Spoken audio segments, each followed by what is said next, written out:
I think the next time someone asks me how I do my hair and what all of these words mean, I can just send them this video.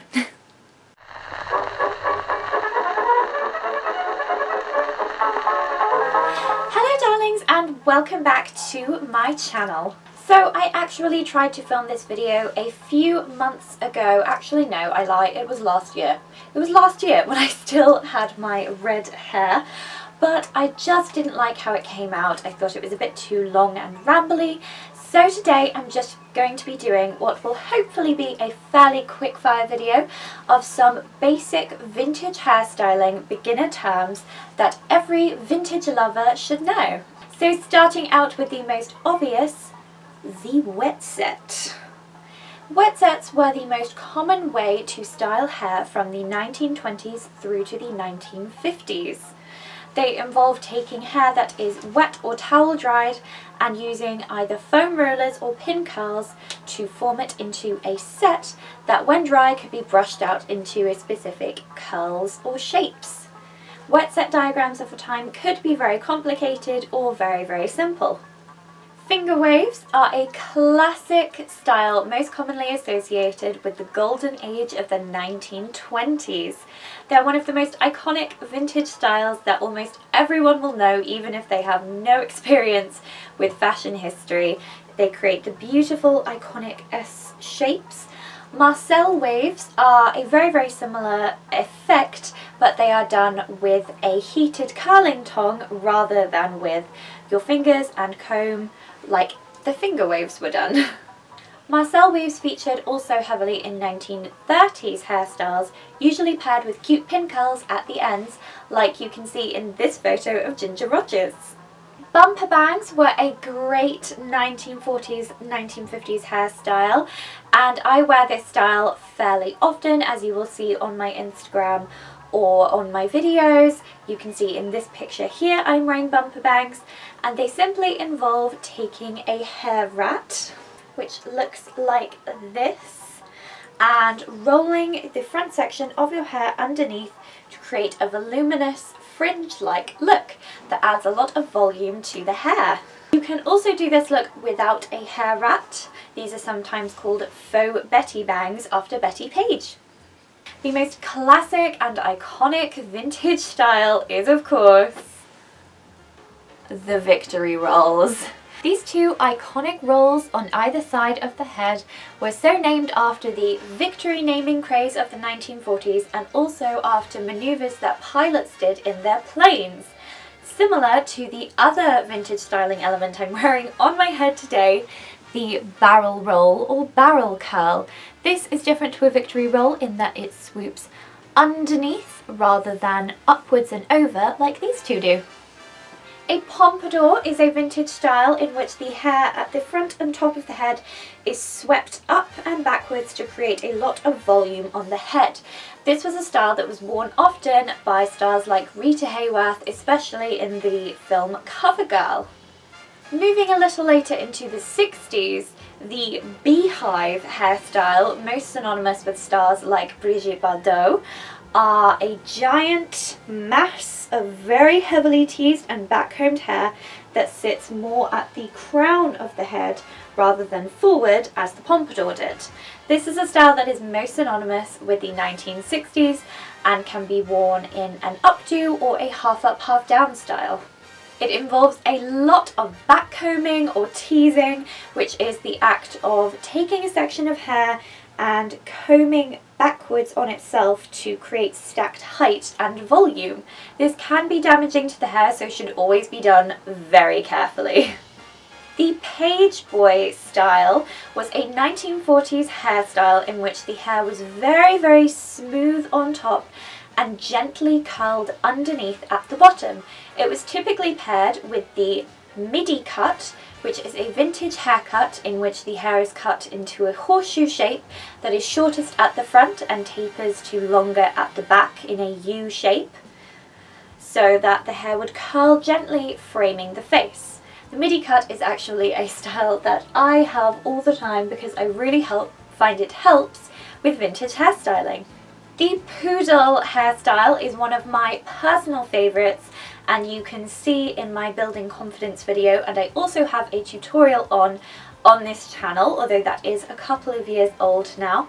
You can either do a half up or a full up poodle style, and it involves a lot of pin curls or stacked curls on the top of the head, either with the top half or all of the hair, and this again creates a lot of height and volume, but is very, very pretty and can be very intricately detailed, especially when paired with decorative clips or flowers. This was worn and made especially famous by stars like Lucille Ball in the 1950s.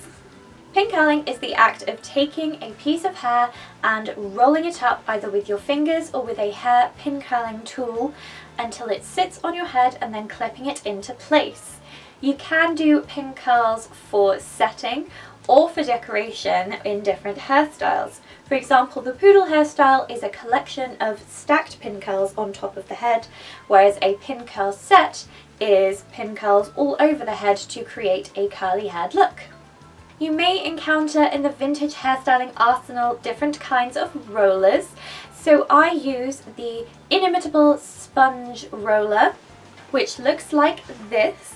It is, as the name suggests, it's either called a foam roller or a sponge roller, and it features a plastic guard which can be clipped into place after the hair is wrapped around to create a curl in the hair, and you can get these in all kinds of different sizes and colours.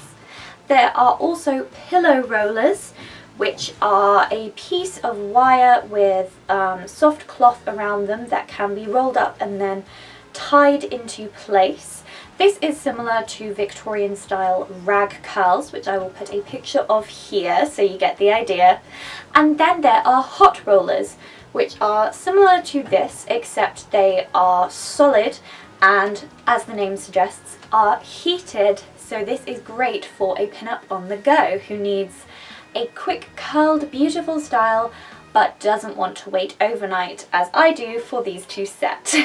Setting lotion, like these two, are products that are made to set your hair. So I have hair that would find it very difficult to hold a curl created without heat, without a setting lotion, which is specifically designed to help the hair hold its position. I use the Body setting lotion, which you can dilute with water, and also the Suavecita grooming spray as a setting spray for any touch-up sets that I have to do before I wash my hair again. You want a specifically designed for vintage sets setting spray, and you can find these on Google or Amazon, or by looking for vintage creators who are in your country or region and seeing what they use.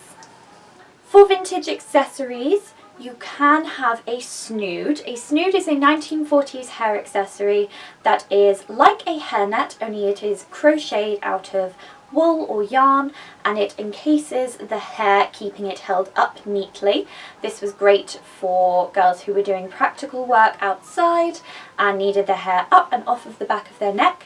You can get half or full snoods, and they come in a variety of colours, different sizes of yarn and size of holes, so different fineness of the crochet pattern, and they can also come with decorative aspects like ribbons.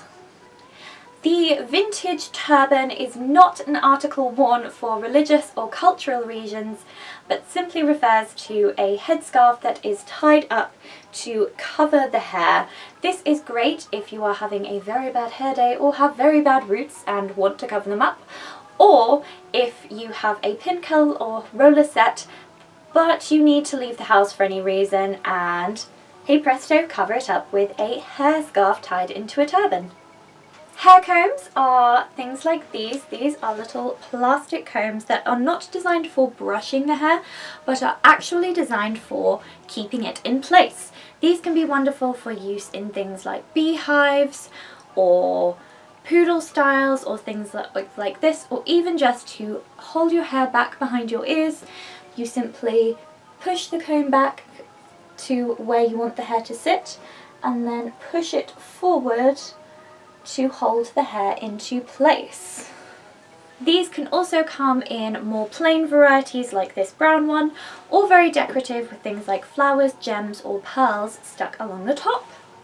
And that is all of the vintage hairstyling things I can think of right now that I think would be great for any beginner who is new to vintage hairstyling and is hearing all of these terms and has no idea what they mean. If I missed any out, or there are any words that you would like either more clarification of or are still a bit confused about, do feel free to drop me a comment down below. Also, feel free to tell me how lovely my hair looks today, because I am very happy with it. And also how lovely my eye makeup looks, because I think that is very beautiful as well. It matches my beautiful jumpsuit and my 1940s flower brooch. I really hope that you enjoyed this video and found it helpful or informative in some way. I do love you all so very much, and I will see you in my next video. Please remember to have courage and be kind, and may all of your wildest dreams come true. Bye!